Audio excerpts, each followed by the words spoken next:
உங்கள் மகள் திவ்யா மேடம் சொன்னதாகட்டும், நீங்கள் சொன்னதாகட்டும், அது வந்து அந்த கருத்து தப்பு சார். அட்லீஸ்ட் நான் சொல்கிறது சில லட்சங்கள் மக்களுக்காவது போய் சேரும். அதனால் இதை சொல்கிறேன். நீங்கள் 2 பேரும் சேர்ந்து சொன்னது என்னென்னா, லிவ் இன் ரிலேஷன்ஷிப் வாழ்கிறது தப்பு இல்லை.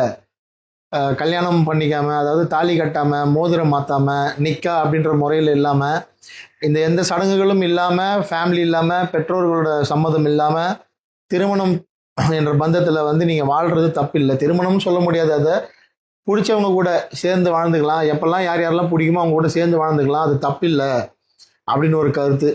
இதை தாண்டி இன்னொரு அபத்தமான கருத்து, குழந்தை பெற்றுக்கலாம், கல்யாணமே இல்லாமல் நீங்கள் வந்து லிவிங்கில் யாரோட தேவையும் இல்லை, சயின்டிஃபிக் முறையில் கூட நீங்கள் குழந்தை பெற்றுக்கலாம் அப்படின்னு வந்து சொல்லியிருக்கீங்க. லீகலைஸ்டு முறைப்படி இல்லாமல் குழந்தை பெற்றுக்கிறதுக்கு உங்களை மாதிரி ஆட்களால் முடியும். ஏன்னா குறைஞ்சது பேங்க் பேலன்ஸாகவே உங்ககிட்ட மினிமம் பேங்க் பேலன்ஸாகவே ஒரு 25 crores இருக்கும். உங்களுக்கான சொத்து வளங்கள் இருக்கும், நிறைய இருக்கும். அதனால் ஒரு குழந்தைய பெற்று நீங்கள் யாரோட ஆதரவும் இல்லாமல், எந்த சப்போர்ட் இல்லாமல் ஒரு 3 மேடு 4 மேடு வச்சு நீங்கள் வளர்த்துருவீங்க குழந்தைய. ஆனால் சாமானிய மக்களாக வாழ்கிறவங்க உங்கள் கருத்தால் ஈர்க்கப்பட்டு இன்ஃப்ளூயன்ஸ் ஆகப்பட்டு, இவங்களே இவ்வளோ பெரிய ஆர்டிஸ்ட்டு, இவங்களே இப்படி சொல்கிறாங்களே அப்படின்னு சொல்லி அவங்க வந்து கல்யாணமே பண்ணிக்காமல் யாராவது ஒரு ஆணோட லிவிங் ரிலேஷன்ஷிப்லேருந்து ஒரு பொண்ணு வந்து ஒரு குழந்தைய பெற்றெடுத்துட்டு பின்னால் ஏதோ பிரச்சனையாகி கல்யாணமாகி முறைப்படி சொந்த பந்தத்தை கூடி கல்யாணம் பண்ணுறவங்களே 1000 சண்டை சச்சரவுகள் எனக்கு உட்பட ஃபேஸ் பண்ணிட்டு தான் நம்ம அடுத்த நாள் கடந்து போகிறோம்.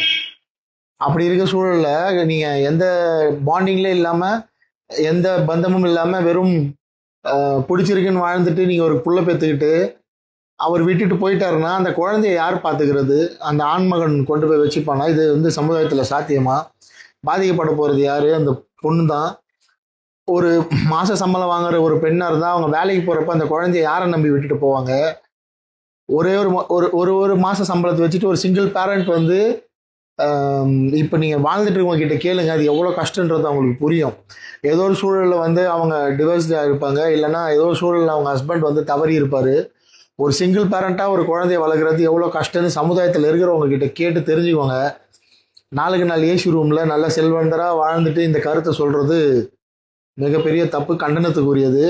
அதனால் சத்யராஜ் சார் சொன்னதாகட்டும், அவங்களுடைய மகள் திவ்யா சத்யராஜ் மேடம் சொன்னதாகட்டும், இந்த கருத்தை பெண்கள் தயவு செஞ்சு வந்து, அதுவும் இந்த 2000க்கு அப்புறம் பிறந்த பெண்கள் அந்த கருத்தை உள்வாங்கிக்காதீங்க. அதில் நிறைய பிரச்சனைகள் இருக்குது. ஒருவேளை உங்களுக்கு அப்படி ஒரு எண்ணம் இது சரின்னு தோணுச்சுன்னா